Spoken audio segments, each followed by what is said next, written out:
Hi again then guys, and welcome to episode 19 of D.A.R.C, or Does Anyone Really Care? The mini review series where I'm evaluating cars which can sometimes be forgotten, or seem to be forgotten for the most part, by most Gran Turismo players.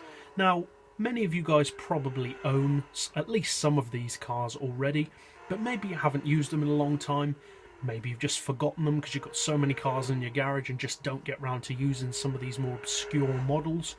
Or maybe you haven't even bothered buying them in the first place because you think, it doesn't look like a very good car, or I already have something that's good for that particular purpose. So in this episode, as you can see, we're doing a mini review of the MG TF160. This is one of two MGs that currently feature on Gran Turismo. There's the TF and the TF160. This is the more powerful and faster version of the TF. As you can see, I'm currently running it in completely blue. Now, as standard, this car, well, it's still a convertible. Obviously, you can't put the roof down on Gran Turismo, but as standard, it has a black convertible roof, as most convertibles do.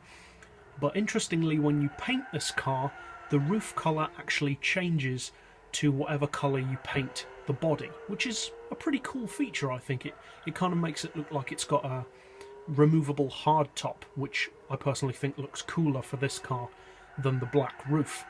Now, certain colours do work better than others. This particular blue works very well. The roof is roughly the same shade of blue as the body, but with some of the colours it is a bit off, to be honest. You can see a difference between the roof and the body, but still I think it's pretty cool that they match the felt top to the body. But enough about its roof colour. What's it like to drive? Is it any good? Because it's a small, lightweight, low power British sports car. That's what the British car industry is primarily known for: small, low power, nimble sports cars. So this car's main rivals would probably include, say, the Lotus Elise, the Vauxhall VX220, that kind of thing. It's got significantly less power than most of those models. It's a bit heavier than most of those models, and it doesn't exactly look like an awe-inspiring little sports car. Not necessarily bad looking, but not amazing either. So is it any good? Well, fully tuned, it is actually a really decent little car.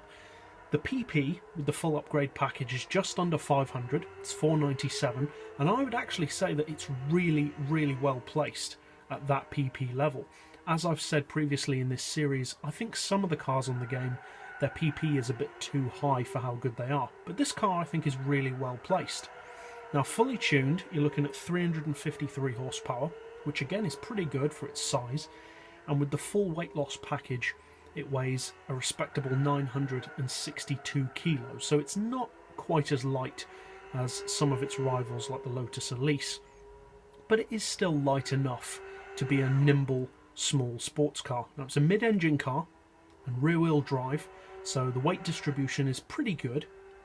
I'm not going to say that the handling's perfect on this one, but it is actually better than you'd expect from a car of its type, because although it is technically a sports car, it's not exactly a speciality car. It has a bit of a kind of an effeminate image, a bit like the MX-5, or the newer MX-5s sometimes have, kind of like the Audi TT Quattro can sometimes have, and also the Mini can sometimes have. But it's actually a really decent track weapon. Now, I'm not going to say it's a race car beater, but it is a good car to drive. The handling is actually very good. It's very responsive. There's a minimal amount of slip. I get the feeling that you could probably use it as a pretty decent drift car if you wanted to. I haven't tried that though, so don't quote me on that. The grip level, with these tyres anyway, is pretty good, and the performance is very respectable. The top speed is over 200 miles per hour, which is very good for a small sports car of its power and of its PP. The acceleration is good enough to be good. It's not going to break any records, but it's good enough. And overall, it's a really great little car to drive, and that's coming from someone who doesn't even particularly like this car. I'm not a fan of MG, I'm not a fan of the TF, and I never have been. In fact, I'm not a fan of small sports cars in general. But overall, it's a 38 grand car, so it's, I would say, good value for money, and I would definitely recommend that you give it a try. So that's it for this episode. See you guys next time. And as always, thanks for watching.